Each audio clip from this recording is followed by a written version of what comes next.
Queridos alunos do curso de Teologia, sejam mais uma vez bem-vindos ao nosso curso. Que alegria imensa receber você aqui. E, como eu tinha prometido a cada um de vocês, pelo livro de Gênesis ser um livro extenso e um livro com muito conteúdo, eu iria fazer alguns vídeos que iriam subsidiar e te dar um pouquinho mais de conteúdo sobre as aulas que nós estamos postando. Pois é, os vídeos não foram diários, mas são vídeos de grande valia. Por quê? Porque tem conteúdos que estão pendentes e são um pouquinho mais de uma vértice científica. E essa é uma aula que eu atuo com um pouquinho mais de fundamento. Por exemplo, quando eu terminei minha graduação em Teologia no Mackenzie, meu trabalho de conclusão foi sobre provas da existência de Deus em Santo Anselmo, pela editora Fonte. Saiu o livro posteriormente e esse livro se tornou um sucesso. Então, desde lá para cá eu tenho estudado esta aula da provas da existência de Deus, a ideia cosmológica, metafísica, ontológica, e agora com um pouquinho mais de detalhes a gente vai estudar outras questões. Então, enviei para você o PDF, ou então aqui embaixo você tem a oportunidade de baixar o PDF. Baixem o PDF e estudem com a gente esta aula, tá? O que nós vamos ver aqui então? Nós vamos ver a ideia da criação do ser humano, pontos de evolução e algumas questões que dizem respeito às teorias que envolvem também essa questão. Mas, para fim então, vamos lá. O primeiro ponto que a gente vai trabalhar é o criacionismo. Lembrando para vocês que existem muitas formas de enxergar o criacionismo.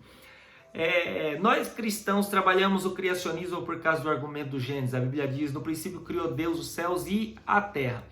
Esta ideia que nós temos, nós tiramos da Bíblia Sagrada, mas existe um despontante pensador e intelectual do Brasil, seu nome é Adalto Lourenço, e ele tem escrito livros que estão debruçados debaixo dessa defesa. Temos também o arqueólogo Dr. Rodrigo Silva, que pertence à Igreja Adventista do Sétimo Dia, que tem sido também um nome de expressão, uma voz que tem comunicado com muitos jovens, muitos estudiosos, e tem falado acerca dessa questão. Mas, dentro dessa questão, Adalto Lourenço, que é mais dessa área cosmológica, escreve 2 livros que eu acho fundamentais para quem deseja aprofundar, escavar um pouquinho mais acerca deste tema. Os livros são Como Tudo Começou e o segundo é Gênesis 1 e 2. Os 2 livros muito bons, lançados pela editora Fiel, trarão para vocês muitos bons conteúdos e com certeza vocês vão conseguir avaliar isso melhor. A questão o criacionismo é a compreensão que existe uma mente inteligente, que toda a estrutura que nós estamos sobre ela foi criado por alguém, ou seja, alguém que é real, alguém que pensa, alguém que se comunica, alguém que tem sentimentos, e este nós chamamos Deus. A base do criacionismo, o ponto forte dele está em que Deus teria criado tudo isso e, mais uma coisa, não teria tido pré-forma, muito menos uma planta, né? Não é como se fosse uma obra de um engenheiro ou de um arquiteto, não, pelo contrário, toda esta criação teve o próprio Deus como sua base, como sua matéria-primeira, e tudo advindo dele. Entretanto, todas as coisas criadas vieram pelo poder do ex nihilo, ou seja, do nada, só pela voz de Deus elas vieram a existir. O escritor aos Hebreus diz que os mundos vieram à existência através da palavra de Deus, ou seja, a voz de Deus fez com que tudo fosse gerado. Distinguindo algumas ideias que devem ser descartadas, não entendemos Deus como o supremo arquiteto do universo, como a maçonaria o emprega. Não temos esta ideia. Deus não é apenas o arquiteto do universo, Deus é também o formador do universo, o engenheiro do universo. Tudo que diz respeito ao universo, Deus foi quem o fez. Tá? Segundo ponto que a gente coloca aí, o segundo slide para vocês, é a grande questão que muitas pessoas seguem a teoria de Darwin, o evolucionismo, mas nós entendemos que o ser humano foi criado por Deus, a coroa da criação, ou seja, o ser humano é aquele que divide com Deus os atributos comunicáveis. Nós aprenderemos isso futuramente na doutrina de Deus, mas existem atributos que Deus tem que só nós, dentro de todo o reino animal, possuímos. E por isso, nós transmitimos esses atributos através do que Deus deu para nós. Então, tenham ciência, estes atributos que nós temos, a comunicação, o pensar, o se comunicar, o contatar, tudo isso veio de Deus, está refletido em nós. Nós somos o reflexo de Deus. A expressão bíblica que eu falei para vocês, A palavra Tselen, que diz que nós somos a sombra de Deus, ou seja, refletimos a pessoa de Deus. Mas a Bíblia Sagrada diz que Deus criou o ser humano do pó da terra, não é? E essa expressão é muito clara e é nítida, uma vez que a ciência consegue comprovar ela. 60 elementos químicos que existem dentro do corpo humano existem também dentro da terra. O solo, ele divide com o ser humano a mesma base química, ou seja, nós com certeza saímos do solo e temos alguns aperfeiçoamentos mais. Por quê? Porque saindo de lá nós conseguimos extrair de outras fontes outros tipos de elementos químicos. Por exemplo, nós também somos parte da água, nós temos água dentro do nosso corpo. Então por isso não só da terra, também da água nós trazemos algumas partículas ao nosso corpo. Mas enfim, o ser humano, a Bíblia também traz realidades, que primeiro Deus criou o homem, do homem, da sua costela Deus criou a mulher. Lembrando que na lei cromossômica, né, dentro do campo da biologia, o ser humano tem, o homem no caso tem o cromossomo X e o cromossomo Y. E dentro desse ponto genético, esse fator que nós encontramos, se Deus primeiro tivesse criado a mulher, né, seria preciso Deus duplicar o X, ou seja, Deus teria que eliminar essa ideia de XY, Deus teria que fazer outro X, né, duplicado para poder criar o ser humano. Por quê? Porque a mulher, né, ela tem essa ordem genética, essa linha.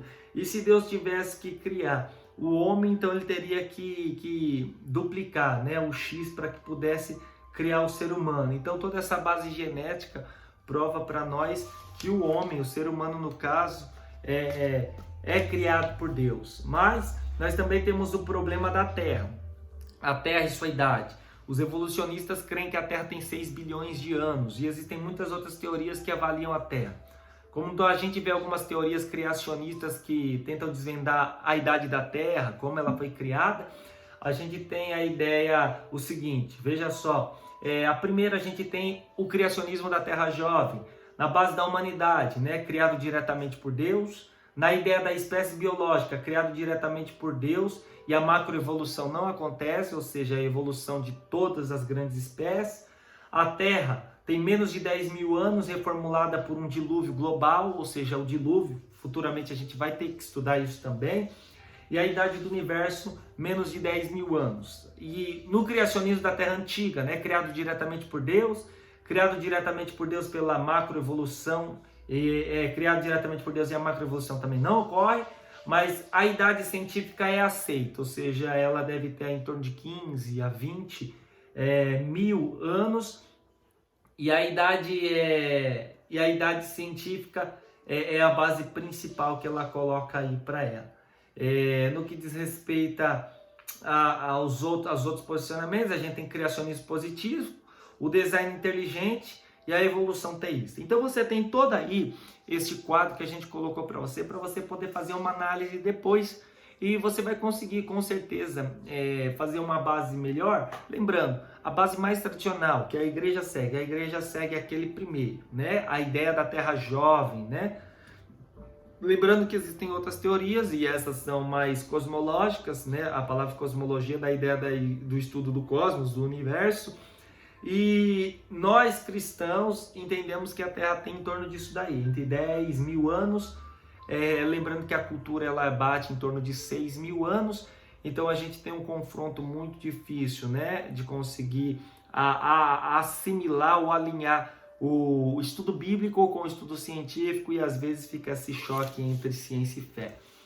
Mas a próxima teoria que eu quero apresentar para vocês é o design inteligente. O design inteligente, ele acredita que toda a criação ela tem uma mente inteligente por trás dela, não só por causa disso, por causa que ela se alinha. Ou seja, por exemplo, você já viu que o Sol está a uma certa distância da Terra, ao ponto de não derreter a geleira da Terra, ao ponto de não secar a água da Terra, e também gerar, né, a fotossíntese de maneira precisa, ao ponto que toda a vida biológica da Terra, toda a vida humana da Terra consegue se manter, e também a Lua está à distância exata para não congelar a Terra. Então, diante disso, esse designer vai mostrando uma inteligência tão fantástica que só pode ter sido alguém inteligente que tenha criado. Então, a ideia do Big Bang foge desse critério, uma vez que o Big Bang não é mais muito aceito por muitos países, nem por muitas academias. As que já têm um grau mais elevada no que diz respeito a estudos científicos avançados esqueceram essa teoria, e até mesmo o darwinismo, né, tem sido abandonado por muitas pessoas, inclusive cientistas dentro da comunidade científica de grande nome. O maior nome que a gente tem no Brasil é Marx Eberlin, né? O Eberlin é um famoso pesquisador, ex-professor da Unicamp, hoje é pesquisador somente nessa área do design inteligente. Junto com a Universidade Presbiteriana Mackenzie, lançaram o Mackenzie Discovery, que é um departamento que trabalha apenas com estudos do design inteligente. Então, dentro do Mackenzie existe um campo de pesquisa que tenta descobrir teorias sobre o design inteligente. Lembrando, essa ideia pode parecer criacionista, mas algumas vezes alguns seguidores do design inteligente não entendem que este criador inteligente seja Deus e por isso foge da alçada que nós desejamos apresentar. Tá? Existem outras ideias.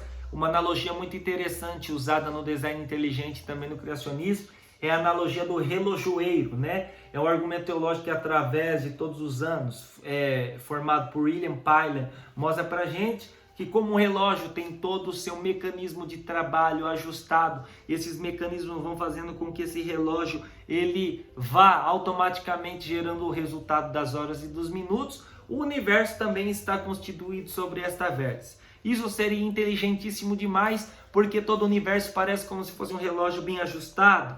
E Richard Dawkins, um famoso evolucionista, um zoólogo da Universidade de Oxford, tenta quebrar essa teoria uma vez que ele escreve um livro, O Relojoeiro Cego.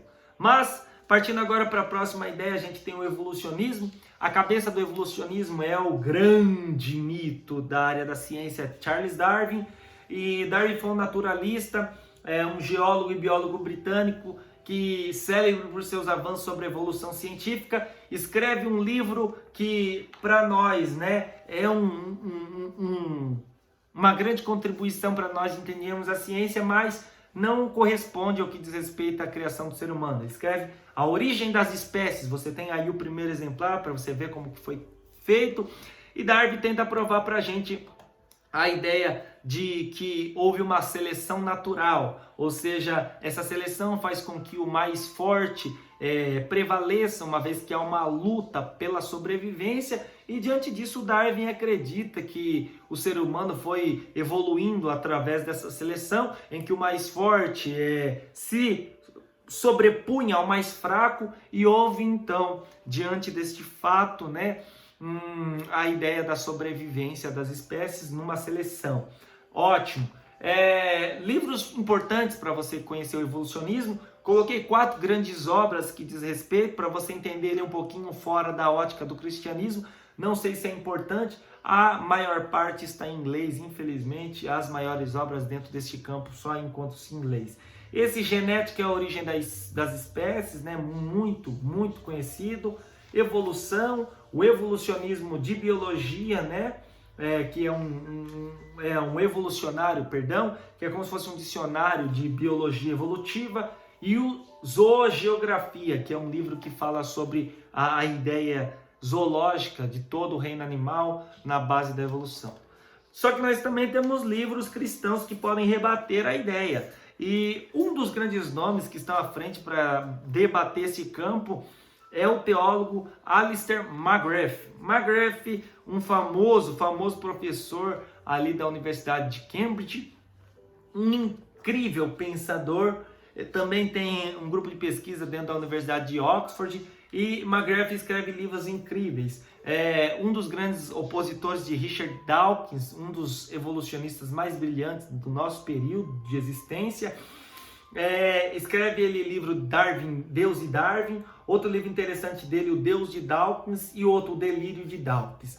Um livro muito famoso no Brasil, que eu tenho em minha biblioteca e faço questão de indicar para as pessoas, é Darwin no Banco dos Réus, em que Philip Johnson coloca Darwin num banco para tentar acusar de seus argumentos. Com certeza, livro que não pode faltar na sua biblioteca. Outra ideia que a gente tem hoje que tenta lutar contra o criacionismo é o neoateísmo. O neoateísmo, diferente do ateísmo atrás, é que antes tinham ateus à toa. Ateu à toa era aquele cara que só ateu, quando passa um problema fala, meu Deus, era um ateu que era ateu só porque não queria crer em Deus. O neoateísmo já é uma classe mais intelectual, são aqueles que buscam justificativas científicas acerca da não existência de Deus e comprovar que a evolução é verdadeira, o criacionismo é mentiroso e tentar desbaratar toda a nossa verdade. Diante disso, o Richard Dawkins escreve 2 livros que talvez sejam muito famosos e trazem para nós algum desbravamento sobre suas pesquisas. O primeiro é o Gênio Egoísta, que seria um dos livros mais famosos dele, em que ele trabalha a ideia das moléculas de água que foram criando força e através de todo esse processo foram se replicando, depois da replicação foram fazendo a seleção natural e diante disso sobreviveram. E onde essas moléculas de água vivem hoje? Vivem dentro de nós nos controlando. Então depois de vários bilhões de anos, ele conta 6 bilhões de anos, elas vieram nos dominar. E o segundo é um delírio, Deus, um delírio. E ele fala que talvez por nós sermos inocentes como crianças e sermos ensinados por Deus, se tivesse a oportunidade de deseducar, nós esqueceríamos Deus e voltaríamos à ordem dos nossos pensamentos e com certeza aceitaríamos a ciência como um critério mais justo para avaliar a posição de existe ou não existe Deus. Lembrando que Richard Dawkins, como um ateísta, procura todas as suas fontes científicas. Nós não cremos nessas ideias, coloco só a fim de você ter uma boa explicação. Outra questão que a gente tem são as linhas de enxergar a existência. O primeiro que a gente tem aí, então, diante dos seus olhos é o teísmo. Teísmo é toda a teoria que acredita numa força superior que tenha criado o mundo, que ela existe, e não apenas isso. O teísmo acredita que esta força emana, ou seja, ela tem relação com todos os seres humanos. Então, o João Calvino usa uma fala interessante, ele diz que Deus é um ser acomodado. A palavra acomodação às vezes é usada de maneira equívoca dentro do vernáculo ou da forma linguística brasileira. A palavra acomodação dá a ideia de alguém que se adequa, que se adapta à situação. Calvino diz que Deus é alguém que se adequa ou se adapta à nossa situação. É entender a nossa realidade, nosso pensamento, nossa expansão ideológica e ele se adequar à nossa realidade. O teísmo trabalha também sobre essa ideia de que o Deus que criou toda a estrutura está em relacionamento constante com a gente. O segundo ponto que a gente tem é o deísmo. O deísmo é uma ideia de que Deus talvez possa ter criado o universo. Entretanto, o deísmo diz, ele pode até ter criado o universo, mas ele não está presente.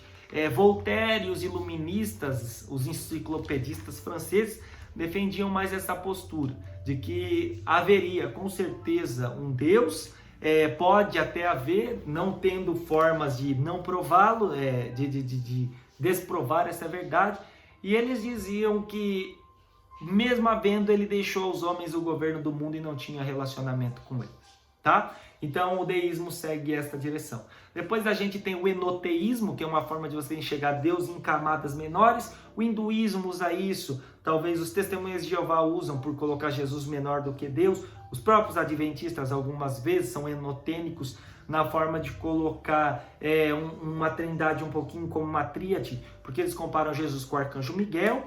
E nós temos também o panteísmo. O panteísmo é uma forma de enxergar Deus em tudo. Como Deus criou tudo, tudo foi feito por ele e ele está em tudo. Quem trabalha muito isso são os budistas e também os animistas trabalham essa ideia, tá bom?